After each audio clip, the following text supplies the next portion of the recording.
Bonsoir, nous sommes donc dans le Ciné-Club d'Isabelle, conversation avec Enrico Salamone ce soir. Merci en tout cas d'être là et de nous suivre.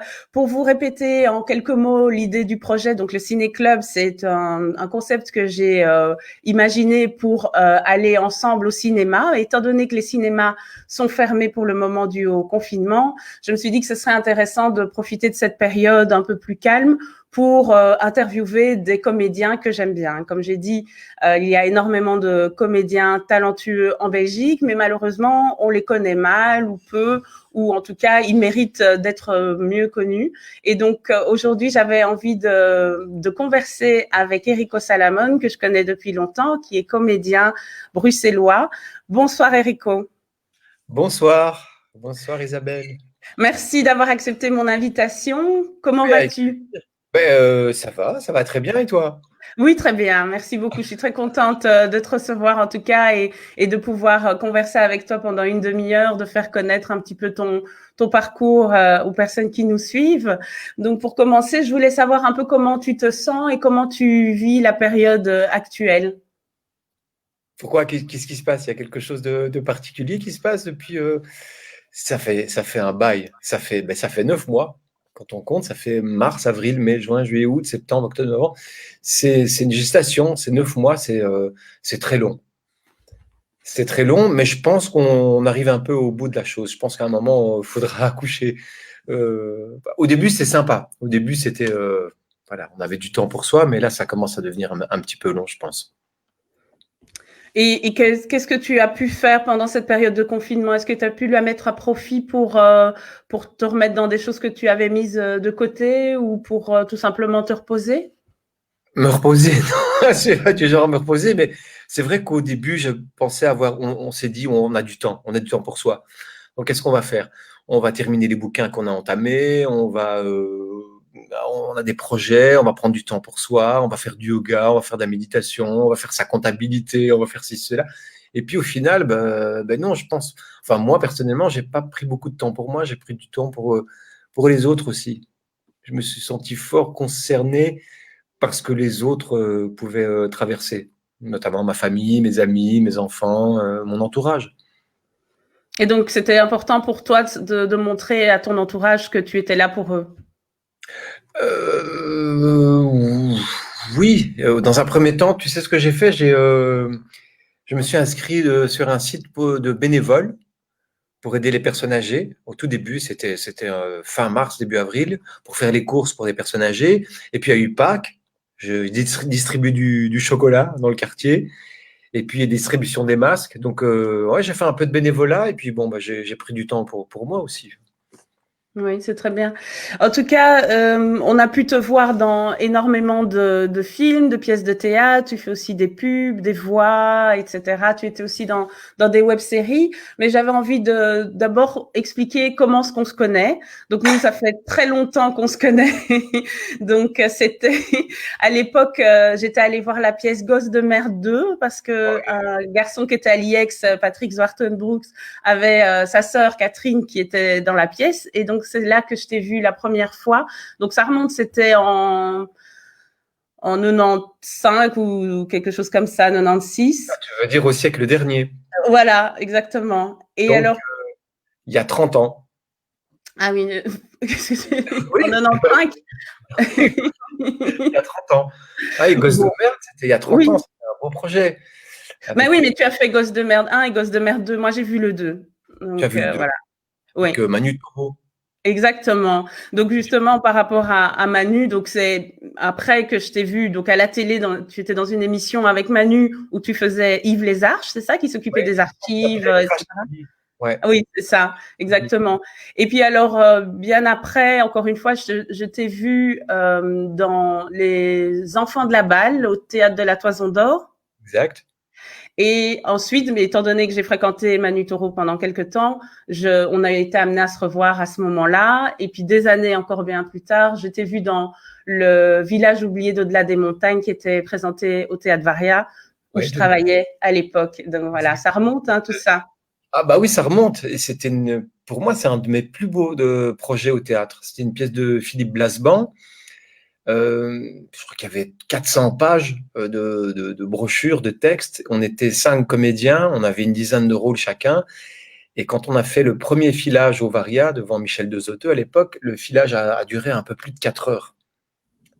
Et on s'est dit, c'est impossible, le public va pas tenir. Donc on a passé beaucoup de temps à sucrer, à enlever des scènes, et on s'est retrouvé avec un spectacle qui durait un peu plus de 3 heures, mais qui a été très ludique et très enrichissant à jouer. C'était avec Véronique Dumont, Olivier Thomas, Cecilia Kakonda, et on avait chacun 10 personnages à jouer.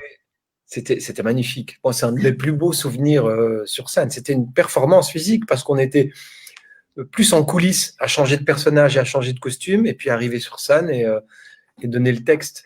Et c'était une belle pièce. C'était entre l'Iran, l'Irak.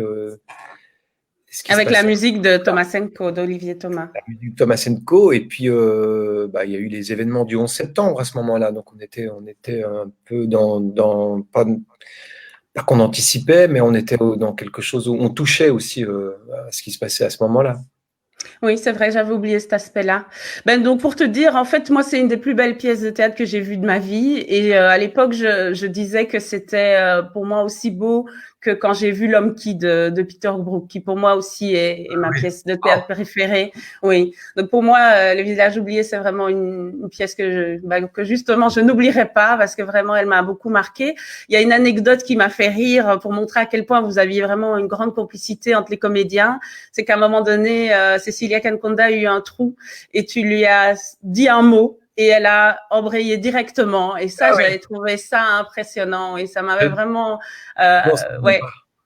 Je ne sais pas pourquoi je m'en souviens, mais en tout cas, je m'en souviens. Et c'est vrai que j'avais trouvé ça super. Il y avait une belle ambiance au sein du groupe. C'est ça qui est magique au théâtre. C'est ça qui est magique sur scène. On n'a pas ça au cinéma, mais parce que tu peux pas le faire au cinéma. Mais sur scène, on a cette magie-là, cette alchimie où on est en connexion avec les autres acteurs parce que tu joues pas pour toi. Tu joues pour les autres.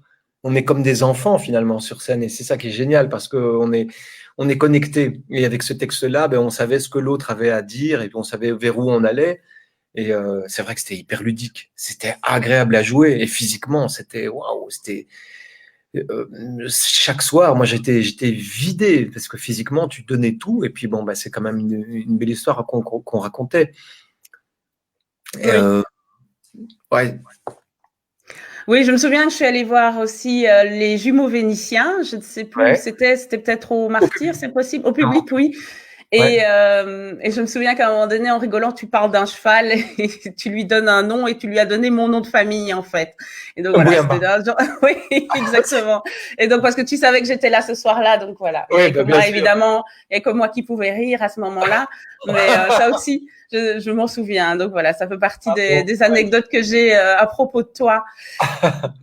Pour continuer, donc tu as répondu à une de mes questions, c'était quel était ton meilleur souvenir sur les planches, et donc j'imagine que c'était ça, donc Le Village oublié. Le meilleur, j'en ai énormément, parce que chaque soir c'est différent, et puis tu partages des moments privilégiés avec des gens sur scène, avec des gens que tu aimes, avec des gens avec qui tu fais un parcours dans ta vie, tu défends une pièce, tu défends des émotions, tu défends un discours, et puis chaque soir tout est à refaire. Mais c'est des souvenirs de tournées, des souvenirs de galères, des souvenirs d'hôtels pourris ou d'hôtels de luxe. C'est des festivals, c'est plein de choses, mais tu partages. C'est ça qui est magnifique, c'est le partage. Tu n'es pas tout seul. C'est pour ça que moi, jamais je pourrais faire un seul en scène. Parce que, un, j'ai pas les couilles, deux, j'ai pas le discours, et trois, j'ai pas envie d'être seul. J'ai envie de partager. C'est ça qui est beau au théâtre, c'est que tu partages, c'est une synergie, c'est un travail d'équipe. Oui. Très bien. Alors, quand on entend Salamone, on pense à 3 personnes, notamment. Donc, il y en a 2 qui ont exactement le même nom que toi. Donc, c'est Alfonsa et Matteo. Qui sont ces personnes par rapport à toi? Alfonsa Salamone, c'est une cousine éloignée, parce qu'en Sicile, il y a eu beaucoup de Salamone qui sont venus en Belgique, notamment à la Louvière, qui étaient des mineurs qui sont venus à la Louvière, à Famille Heureux, tout ça. Mais je sais qui c'est, mais je ne la connais pas. Donc c'est une famille, c'est cousin éloigné. Matteo Salamone, c'est mon fils. Il y a Émile Salamone, c'est mon fils aussi. Et donc Matteo Salamone qui est aussi comédien. Émile, on ne sait pas encore. Apprenti comédien, tous les deux. 2 quêtes. D'accord. Ouais. Et alors l'autre, il y a une voyelle qui change, c'est Bruno Salomon. Alors, est-ce qu'il y a beaucoup de confusion entre tous les deux? Est-ce que tu l'as déjà rencontré? Oui, j'ai déjà rencontré, c'est quelqu'un d'adorable, mais on n'a pas de point commun à part cette voyelle qui change. Et c'est vrai que souvent dans les génériques, on met un O à la place du A. On met Enrico Salomon. Bon, ça me dérange pas, c'est bien, ça fait marque de ski. Donc ça s'arrête là, c'est pas que tu Ça t'es se prend présenté à un casting et qu'on attendait l'autre ou l'inverse, quoi. bien. Non, non, jamais, jamais. Ouf. Alors, ton papa est d'origine italienne et ta maman d'origine espagnole. Sicilienne. Et qui? Sicilien, c'est pas italien. Tu vas te Pas mettre des gens à italien. dos. Ouais. Et donc, tu parles également couramment le néerlandais. Alors, toute cette richesse, évidemment, dans ton parcours, dans qui tu es, dans ton héritage, si on peut dire, est-ce que tu trouves que ça a été une force, une grande richesse dans ta carrière de comédien? D'abord, je parle pas couramment le flamand. Je fais do my best, c'est-à-dire je fais de mon mieux. Euh, oui, ça m'a apporté beaucoup de choses, mais surtout au niveau des rencontres et de la communication, parce que les rôles que j'ai joués avec les Flamands, c'était en français essentiellement. Mais je fais de mon mieux en flamand, oui. Parce que tu as étudié le graphisme à l'ERG et à la Klein Academy en théâtre. C'était en même temps ou c'était la Klein après l'ERG ou l'inverse? En fait, j'ai fait l'ERG, ça aussi, ça remonte, hein, c'était il y a 32 ans. J'étais dans la classe de Benoît Plouvorde. On s'est bien amusé, on n'a pas beaucoup étudié, mais j'ai fait l'ERG parce que en fait, j'ai raté mon examen d'entrée à l'INSAS. Donc, il fallait que je fasse quelque chose en attendant pour faire une année. Donc, j'ai fait l'ERG en graphisme pendant 1 an. Et puis, j'ai fait la Kellen Academy en théâtre. Ouais. Mais donc c'était en néerlandais. Non, c'était bilingue parce que il y avait des élèves qui venaient d'Utrecht, de Hollande, et il y avait des Français, des Belges. Donc, non, c'était dans les deux langues. Et c'est vrai que j'ai appris aussi en travaillant dans cette école. Alors, à quel moment de ta vie as-tu su que tu voulais devenir comédien professionnel? Est-ce que c'était un rêve d'enfant? C'était pas un rêve d'enfant, c'était une évidence. Parce que j'ai toujours aimé les pestacles, comme on disait, étant petit, on faisait des pestacles, on faisait des costumes, des déguisements et tout ça. Et très jeune, j'ai commencé à faire du théâtre dans une compagnie amateur qui s'appelait La Ribambelle, le théâtre du Prévert. Et on travaillait des pièces de Molière, on travaillait beaucoup de textes, des impros et tout ça. Et à 12-13 ans, je commençais les week-ends à faire du théâtre. Alors que tous mes potes faisaient du foot. Enfin, je jouais aussi au football, mais jusqu'à 16-17 ans. À 16-17 ans, j'ai arrêté le football parce que j'ai eu une blessure qui m'a empêché de continuer à faire du foot. Et donc, je me suis consacré entièrement au théâtre. Et puis, j'ai enchaîné avec l'académie au soir, à l'académie de Bruxelles avec Henri Ruder. Et là, qu'on travaillait des textes un peu plus durs, des vaudevilles aussi. Et puis, ça s'est fait assez naturellement, en fait. Et ça me nourrissait. Ça me nourrissait, ça me plaisait, ça me motivait. Mais à l'époque, on D'accord. n'avait pas, tu sais, ces GSM, on n'était pas sur les réseaux, on n'était pas à la tête baissée à faire autre chose que suivre sa voie. Et tu faisais de la danse aussi, il me semble, non? Du hip-hop où j'ai rêvé. Ouais, j'ai fait du breakdance, de la hip-hop. Mhm. Ça, c'est Ouais, du encore, breakdance. ça, c'est il y a plus de 30 ans. Ça, j'étais adolescent, Oui. tout au Et début. donc tu gardes de bons souvenirs de cette époque-là? Ça ne te Chic, manque pas? chic, parce qu'on était toute une bande. À l'époque, il y avait Benny B, il y avait des Ouais. DK, il y avait des potes, des queblas, on disait, bon, Des noirs? amis comment? Des noirs? Ouais, on va dire ça, oui, on peut dire ça. Qui sont devenus danseurs professionnels, qui sont devenus chorégraphes. Il y avait Sam Touzoni aussi à Voilà, l'époque. ouais. Bon, bah, très bien. Et donc justement, pour parler un petit peu, on va avancer, on va parler de ce que tu as fait en tant que comédien. Justement, la semaine passée, j'interviewais Ingrid Eiderscheid Ouais. et je me suis rendu compte en préparant l'interview ce soir que vous avez joué ensemble dans Partout, ce qui est un court-métrage de Mathieu Donc qui a fait La Trêve, Torpedo, etc. Et donc, vous étiez un couple dans ce court-métrage que j'ai beaucoup aimé d'ailleurs. J'ai trouvé ça très, très chouette. Est-ce que tu as envie de nous raconter une anecdote par rapport à ce tournage? Je ne sais pas si on peut le voir, ce court-métrage sur YouTube ou sur. sur les réseaux. Je l'ai vu sur YouTube. Alors, je ne sais pas si je l'ai vu en entier, mais il m'a semblé que c'était. En tout cas, j'ai vu une bonne partie. Mais il faut le voir quand Oui. même. C'est En tout cas, particulier. ce que j'en ai vu, j'aimais bien. Mais c'était très agréable à tourner parce que c'était une belle équipe. Il y avait des comédiens comme Jean-Benoît Hugeux, voilà, merci. Et, Anne-Pascale Clérambourg, ouais, c'est continu parce que moi, je commence Catherine à connaître. Salé, Voilà, merci, tu as bien préparé ton sujet. Johan Et Blanc. Johan Blanc. Et donc, et j'étais le gars qui organisait des soirées échangistes. Et c'était assez sympa parce qu'il y a une part d'improvisation. Et puis le résultat, bon, est assez surprenant parce qu'on ne vend pas la mèche dès le départ. Quand Non. le commence, on ne sait pas vers où on va. On pense qu'on parle d'aquagym ou de choses comme ça. Et puis on part tout doucement vers cette soirée échangiste. Ouais, c'était bien. C'était vraiment un bon tournage, oui. Alors pour continuer, donc dans ta filmographie, on peut citer notamment RuneScope avec Mathias Schoenaerts, Les Ouais. Rayures du Zèbre de Benoît Mariage, il y a eu La French, Les Oiseaux de Passage, L'extraordinaire voyage du fakir, Mobius, Le cœur en braille de Michel Boujna. J'ai Et fait tout ça. alors, tu as fait tout ça. Et alors à la télévision, il y a eu aussi énormément de choses, mais notamment en 2018, tu as décroché un rôle principal pour le téléfilm Xavier Dupont de Ligonnès dans la tête d'un suspect, donc de Younut Teniyanou. Et alors, quelle impression est-ce que ça fait de jouer un pareil rôle? Oh. Au départ, ça a été une évidence. Quand j'ai reçu Younut Teniyanou, il cherchait un comédien pour interpréter le rôle. Moi, j'étais en tournage à ce moment-là et j'ai reçu le texte qu'il fallait étudier pour le casting. Et j'ai pas eu le temps de l'étudier. Donc, je suis arrivé le lendemain au casting et j'ai dit au réalisateur Younut Teniyanou, écoute, j'ai pas eu le temps d'étudier le texte.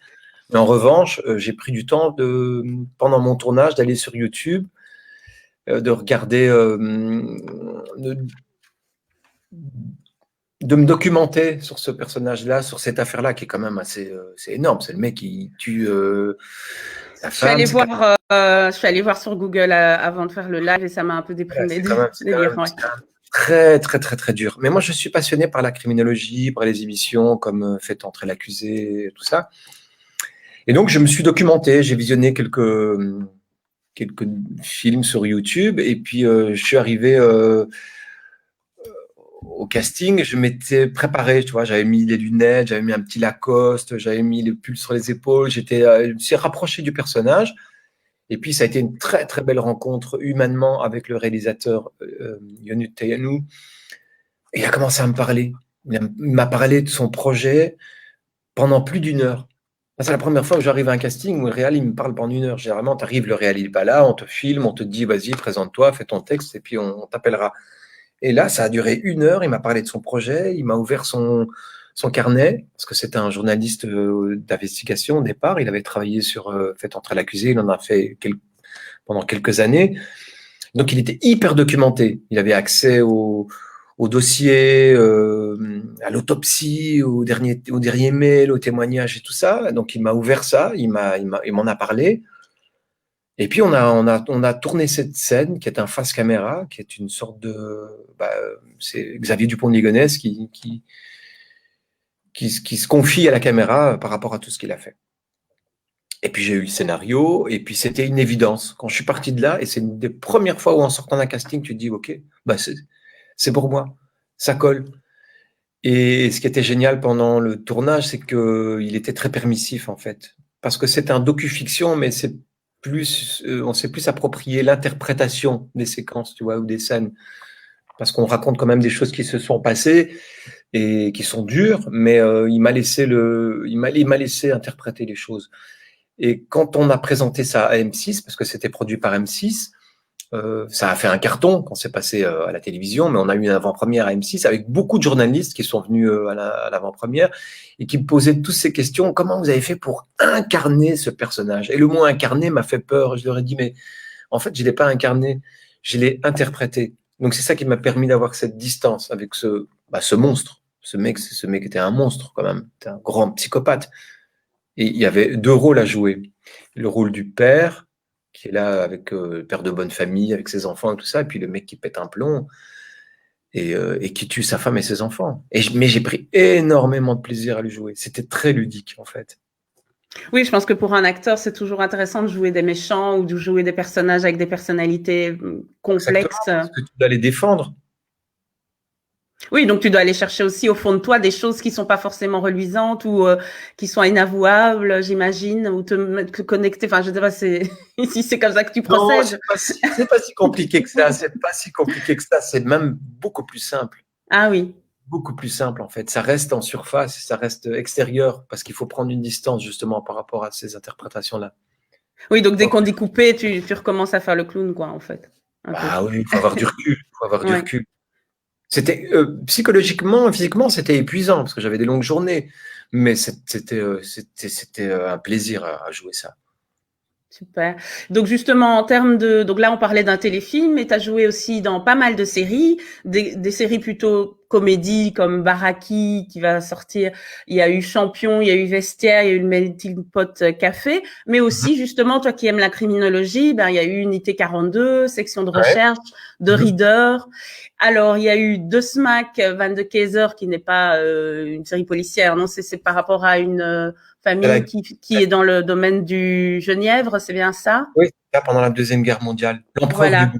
voilà. Et donc, c'est de Frank Van Passel et de Jan Matthijs avec, encore une fois, Mathias Schoenaerts. Donc, qu'est-ce que ça fait de vous retrouver comme ça? Donc, il y avait donc de Smack Van de Keyser et puis ensuite Runscope. Comment ça s'est passé, les retrouvailles?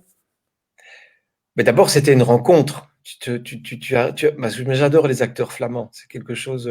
Ils ont une puissance, ils ont une sincérité, ils ont une force. Et quand j'ai rencontré Mathias, il n'était pas encore la star qu'il est devenu aujourd'hui. Mais il était déjà très très connu en Flandre quand il y a eu Smack Van de Keyser. Et bon, à mon avantage, j'étais Wachtmeester, donc j'étais T'étais son au-dessus de lui. Voilà, c'est ça, oui. voilà, c'est ça, c'était le maréchal Lecron et j'étais au-dessus de lui. J'avais donc un avantage, j'avais la supériorité, mais humainement, c'était un bonheur de tourner avec lui. Et puis il y a eu Runscope, et là c'est lui qui a pris le dessus. Parce que dans Runscope, je finis dans la merde, je finis dans une fosse sceptique, pour ainsi dire. Mais Mathias Schoenaerts est un acteur très très généreux et je l'ai encore vu il n'y a pas longtemps. Il n'a pas changé en fait. Il est resté modeste. Et ça, c'est une grande qualité pour les acteurs. Il faut surtout pas perdre ça. Mais très bien, merci pour ton témoignage. Je me demandais justement, tu as travaillé donc dans les deux langues, en néerlandais et en français. Non, j'ai travaillé avec des Néerlandais, mais en français. Donc on me Bah, j'ai eu prenait. l'impression quand même dans ton showreel qu'il y avait des fois où tu parlais en néerlandais et puis tu as fait des voix, non, en néerlandais? Oui, j'ai fait des voix en néerlandais, mais sinon, essentiellement, c'était le rôle du francophone dans des séries flamandes ou des films flamands. D'accord, très bien. Alors, pour continuer, tu as participé à des projets tels que Les Misérables et Joseph, un héros ambigu de José Dayan, donc pour Les Misérables avec Depardieu, etc. Le Temps perdu avec Jean-Yann, Françoise Dolto que j'ai regardé hier avec Josiane Balasco. Alors, est-ce que tu as un souvenir particulier que tu souhaites partager avec nous? Donc, voilà, le fait d'avoir partagé l'affiche Oui, avec des acteurs français de monstres, renommée. des monstres. Je n'ai pas envie de parler de ceux qui étaient imbuvables. Non, on va se focaliser sur le positif. Parler d'une belle rencontre qui était Jean-Yann. Oui. Ça a été une magnifique rencontre sur ce tournage-là. Je jouais son beau-fils et on tournait dans un château près de. J'ai un trou là, Je c'est sais une bière. pas. Val-Dieu, je sais pas. Il y a plein de bières, hein. Val-Dieu. On a plein, j'en parlais tout à l'heure avec mon fils des bières belges. La Saint-Feuillin, voilà, on tournait Ah, dans un château voilà. Saint-Feuillin et j'ai fait découvrir la Saint-Feuillin à Jean-Yann. Et tous les jours, on était à table ensemble Ouais. et c'était en fait, j'étais dans sa poche. Il m'a pris à la bonne, comme on peut dire, et il me disait toujours, Erico, va me chercher une Saint-Feuillin, une bière. Et donc pour moi, bah, j'étais tout jeune aussi, et puis lui avoir fait découvrir cette bière belge, c'était une petite fierté. Et on partageait ça le soir, on allait au resto le soir, on rentrait à l'hôtel ensemble. Mais au-delà de ça, ce qui était magnifique, c'est les anecdotes qu'il me racontait. Tu vois, une fois qu'il avait bu quelques bières, il partait dans ses délires, mais qui étaient quand même très réalistes. Il me parlait de ses soirées avec Charles Aznavour, avec Lino Ventura. T'as 25 ans, 30 ans, t'écoutes ça. Et c'était magnifique. C'était magnifique. Et à cette époque-là, il y avait aussi Jacqueline Beer, Bien avec sûr. qui je joue au théâtre. Et pour moi, ce sont des. C'était pas des exemples, mais c'était des maîtres, en fait, des inspirations, des gens qui m'ont beaucoup nourri aussi, avec beaucoup C'est très bien parce d'émotions. que tu réponds justement à une des questions que je voulais te poser. C'était justement quelles sont les personnes qui t'inspirent? Ben voilà, c'était Jean-Yann et Jacques Ligmire, voilà. À ce moment-là. Et sinon, ben, au quotidien, ben, c'est ma famille, c'est mes amis, c'est mes enfants, c'est les gens que j'aime. C'est toi. C'est vous. Ah, génial, ça me fait plaisir. Alors, il y a un petit écho, je suis désolée pour ceux qui nous écoutent, j'espère que ça va aller. Alors, pour revenir à ce que tu as fait aussi des pubs. Il y a une pub, donc on va plutôt dire un spot, de Benoît Mariage. Je me souviens pas.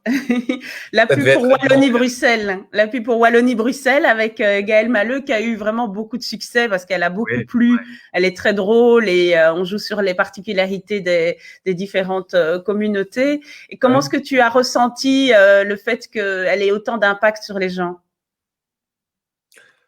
Bah, c'est venu naturellement. Moi, je me suis pas dit oh combien de vues on va faire, combien de non, c'est venu assez naturellement. Et puis le tournage avec Benoît Mariage, c'était juste génial parce que en fait, il avait rien préparé. Il avait Mais vous étiez où exactement? Bon, j'imagine que vous n'étiez pas suspendu à une falaise. dans une carrière, on était suspendu à 3 mètres. Après, Oui. c'est de la post-synchro, tout ça. Mais on était dans une carrière. On a beaucoup improvisé. Il nous a laissé improviser et puis il a fait son petit montage. Et puis il y a eu la magie avec Gaël Maheu, justement, entre la différence entre le Jetois et le mec de Kuckelberg et puis le gars qui habite à Liège. C'était ça, cette différence-là. Et sans se moquer de l'autre. Et on a trouvé cette complicité et de là est née cette pub qui est une impro finalement. Ah, génial. Mais tu vois, ça, on ne le sait pas. Bah, si on l'écrit, après, ça devient un peu trop cérébral, c'est psychologique, voilà. Mais là, c'est venu comme ça, c'est venu en impro, et puis après, Benoît Mariage a pris les images qu'il voulait, il a fait son montage, quoi. Très bien. Alors, tu es ami avec MC Solar. Ouais. Peux-tu nous raconter comment est née cette amitié? Je sais qu'à un moment donné, tu es parti avec lui à Los Angeles en studio. Voilà, peux-tu nous raconter un peu ton amitié avec Claude? En fait, on fait que des flashbacks. Isabelle, je te remercie de me faire des flashbacks d'il y a 30 ans, parce que tout ça, c'est tout au début. Tout a commencé là-bas, dans la ville qu'on appelle MC Solar. En fait, moi, je travaillais à la RTBF à l'époque, j'avais 21 ans. Donc, c'était une émission qui s'appelait Félix. Et on faisait des documentaires, des reportages sur les musiciens, sur les artistes. Et on avait fait un docu sur MC Solar, Tonton David, à l'époque, qui était en studio. Et MC Solar enregistrait Bouge de là. Donc on est allé avec Philippe Cornet, qui était un journaliste de la RTBF à l'époque, Oui, je vois bien. faire un reportage sur MC Solar qui enregistrait Bouge de là, qui n'était pas connu, c'était vraiment tout au début. Et on s'est liés d'amitié, on s'est revus quand il est venu à Bruxelles pour son premier concert. Au concert, c'était dans les Galeries de la Reine, comment ça s'appelait, le Vaudeville, Galerie de la Reine. Moi, tu n'étais pas encore né, donc tu peux pas m'aider. Non, c'est ça. Et puis, il y a eu la Madeleine, rue du Quesnoy à Bruxelles. Donc, il venait à Bruxelles.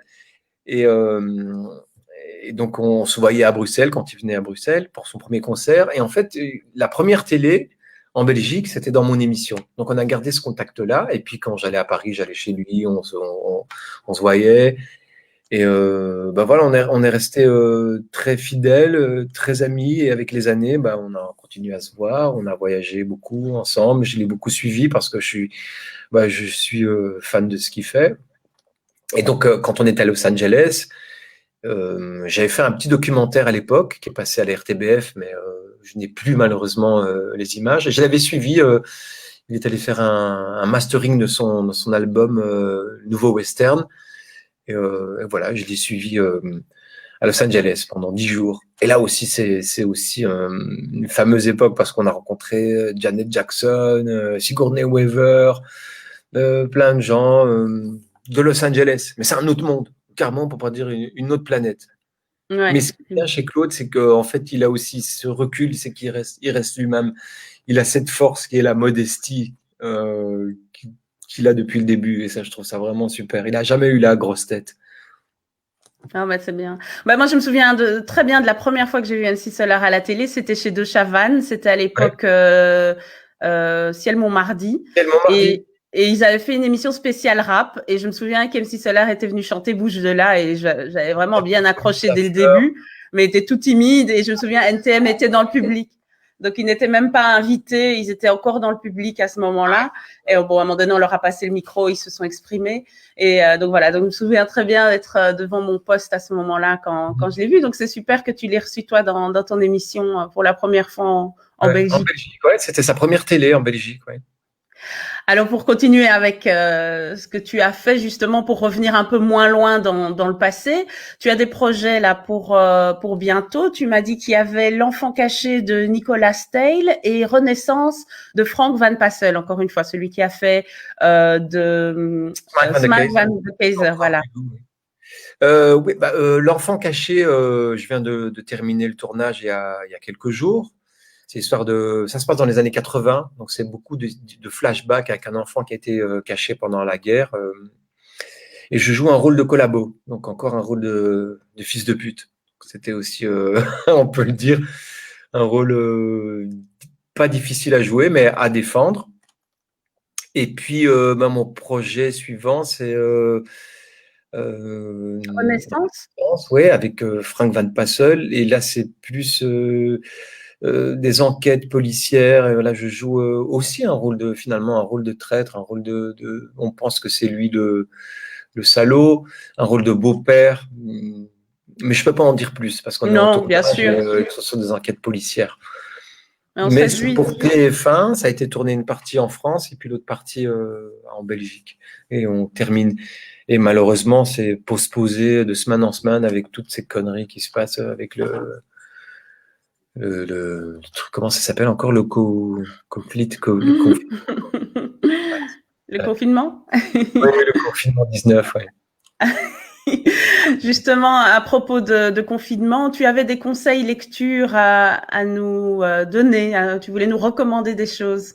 Heureusement que tu m'as prévenu, j'ai pu les préparer. Mais un des premiers bouquins que j'ai lu, que j'ai entamé, c'était ça. Tu vois, Oui, ok. parce que depuis le confinement, finalement, j'ai eu du temps pour cuisiner. Donc, j'ai préparé plein de petits plats, déjà pour moi, et puis plein de belles choses, plein de belles choses. Il faut avoir du temps. Bon, je te montre une image comme ça, mais il y en a plein. Par exemple, tu vois, si tu aimes bien le poisson, si tu aimes bien le saumon pamplemousse, voilà, très bio, très léger, très frais, donc agréable à lire avec les yeux, avec le ventre. Et puis, plus sérieusement parlant, j'étais plus parce que j'ai un projet de docu-fiction avec Vers le Battens, Que j'adore. que j'adore. C'est Moi, ça que t'as dit. j'adore. Ah, Ouais, mais moi, j'allais j'adore. anticiper. T'allais dire aussi. Ah, moi, je suis fan. Ah, moi, je Ah oui, suis moi fan. aussi, Euh, évidemment. En fait, je suis fan des acteurs flamands et Je te comprends. voilà. Et donc, on a un chouette projet ensemble. Donc, on a eu une conversation hier par rapport à tout ce qu'on devait préparer. Donc, là, je suis dans beaucoup de Albert Camus, Ben oui. Caligula et La Peste, très actuel. Donc, là, je suis dans un livre qui s'appelle Yoga. Oui, j'en ai entendu parler. Emmanuel Carrière, au départ, il voulait écrire un livre sur le yoga, sur la méditation, sur le code zen. Et finalement, ça part en couille. Parce qu'il écrit tout l'opposé, finalement. Il voulait faire un stage de Vipassana. Tu vois ce que c'est, les Vipassana? C'est pendant 10 jours, tu parles plus, tu es en méditation, tu te lèves à 5 heures du mat, tu manges des graines et tu fais le vide. Voilà. Et donc, c'est pas qu'il le démonte, mais il déstructure un petit peu ça. C'est très intéressant. Donc voilà, le yoga, ça fait pas que faire le vide, ça fait faire le plein. Et puis un truc complètement délirant parce que j'ai travaillé un personnage que je rêve de faire depuis très longtemps, mais j'ai pas encore ni l'âge ni la maturité pour le faire. C'est Ah oui, Don Quichotte. Don Quichotte, mais il y a 2 tomes. Il y a 700 pages à lire. J'en ai lu déjà 300. J'en ai bon conseil à mon fils, Mathéo. Prends la patience, ne regarde pas le nombre de pages, mais il faut lire, il faut lire, il faut lire. Voilà. Plus d'autres bouquins aussi. Je te parlais quand on s'est vu Pascal avant. Bruckner. Voilà, Didier Mancola, la Non, pardon. bienveillance.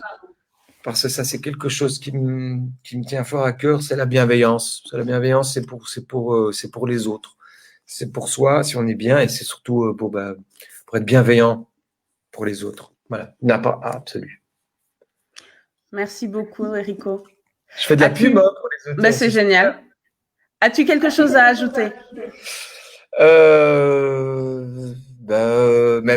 Merci Isabelle pour ton invitation, pour cette conversation. Je pense qu'on ne s'est pas tout dit. On s'est déjà dit pas mal de choses en dehors, puisqu'on se connaît depuis un moment. C'était un plaisir de partager ça avec toi ce soir. On aura encore plein de choses à se dire. Et je pense que, j'ai envie de retenir le mot bienveillance. Bienveillance pour toi, bienveillance pour les autres. Et de la patience, et puis continuer, parce que nous, on a 40, 50 ans, mais on laisse un monde pour ceux de demain. Moi, je pense que les enfants d'aujourd'hui sont les adultes de demain, et il faut qu'on leur prépare cette route, ce chemin. Il faut pas qu'on voit que les points négatifs, parce qu'avec ce confinement, ce lockdown, ces restrictions, tout ça, je voudrais pas être à leur place, en fait. Tu vois, ces ados de 12, 13, 14, 15, 16, 17, nous, on n'a pas vécu ça. Pour nous, c'était différent, c'était beaucoup plus léger. On n'avait pas cette pression, on n'avait pas on n'avait pas cette cage. Ils sont dans une cage finalement. Donc, je souhaite que ça s'ouvre au plus vite et qu'on puisse aller vers d'autres choses, d'autres horizons, et que tout ce qui est fermé aujourd'hui, parce que putain, ça me fait bien chier, tout ce qui est fermé, j'ai plus de vie sociale, culturelle, familiale, tout ce qui est fermé, que ce soit les restaurants, les bars, les cinémas, les musées, tout est fermé, il faut réouvrir les horizons, réouvrir les cœurs, réouvrir les possibilités. Oui, c'est un très beau message. Je suis vraiment désolée pour l'écho dans le micro, donc je vais devoir abréger. En tout cas, Enrico, un grand merci pour tout ce que tu as partagé avec nous, pour ton parcours très riche. En tout cas, j'espère que tout le monde a apprécié cet échange, a pu en savoir plus sur toi et se rendre compte justement de ton talent et de tout ce que tu as pu concrétiser depuis que tu as commencé cette carrière. Et il y a eu pas mal de commentaires que je te lirai après. Et s'il y a il y a eu plein de commentaires en fait. Plein de gens disent que tu es bienveillant. Mais voilà. Mais en tout cas, je vais te lire les commentaires quand on sera en off, mais en tout cas, des belles choses. Et merci à tous ceux qui nous ont suivis. C'est vraiment super. Et donc, je voulais juste dire que je continue encore ces rencontres toutes les semaines. La semaine prochaine, ce sera de Nimpunga. Je ne sais pas si tu le connais. Bien sûr, magnifique. Génial. Et dans les semaines à venir, il y aura Eric Kabongo qui vit à Anvers, il y aura Laurent Delia qui vient de me confirmer, il y aura Yves-Marie Nangnawa qui est super, et bien plus tard, il y aura Sébastien Aubani qui est français, que j'adore aussi. En tout cas, voilà, je me réjouis de toutes ces rencontres et de faire partager les beaux comédiens qu'on a en Belgique et ailleurs. En tout cas, si vous avez envie de continuer à suivre ces lives, n'hésitez pas à vous abonner à la page Facebook du Ciné Club, mais je suis aussi sur Instagram et j'ai une chaîne YouTube. Donc tous ces lives, je les poste aussi sur YouTube pour ceux qui n'ont pas Facebook comme toi, Enrico. Je suis bien vieux, je suis vieux. Mais ouais. Et Mathéo, mon fils me disait, mais papa, de toute façon, Facebook, c'est déjà has-been. Et je pense que même le mot has-been est déjà has-been. On est dans une... Oui, mais bon, comme dirait Chantal Goya, qui est une de mes idoles, vaut mieux être has-been qu'has never been. Ou wannabe. Voilà, wannabe, je suis pas sûre. Non, je pense qu'il faut vraiment avoir son identité, sa personnalité. Ouais. Ça, c'est par contre vraiment et oser, comment ce qu'on dit, se mettre, comment dire, oser to stand alone, quoi, oser être tout seul même face au monde. Tant pis si on assume d'être qui on est. Tant pis si on a l'impression d'être un peu à part. Mais en tout cas, je pense que c'est important. Et aujourd'hui, c'est important de, voilà, d'être soi-même, mais bon, d'être conscient quand même qu'on vit en société, de rester, comme tu dis, bienveillant et solidaire et continuer à faire du Et bien autour de altruiste, soi. Altruiste, bien sûr. comme toi, Oui. comme toi. Parce Oh, que la démarche, elle vient de toi, donc merci. C'est grâce à toi. merci à toi aussi, parce que je sais que tu n'es pas très live et que voilà, j'avais vraiment envie de faire des lives avec des gens que je connais et que C'est pas que, j'apprécie. ouais, j'ai pas que ça à faire, quoi. Il y a un match qui commence Ah dans oui, voilà. quelques minutes, Tu as là. raison de me le rappeler. En tout cas, ben, on souhaite bonne chance à la Belgique contre le Et on va aller en Danemark. finale contre la France et on va leur montrer, on va On n'a leur même pas montrer. parlé de l'Union Saint-Gilloise, ce sera pour un autre live. On n'a pas besoin, ça viendra, ça viendra. On va passer en première division, c'est pour l'année prochaine. Il n'y a pas de Voilà. problème.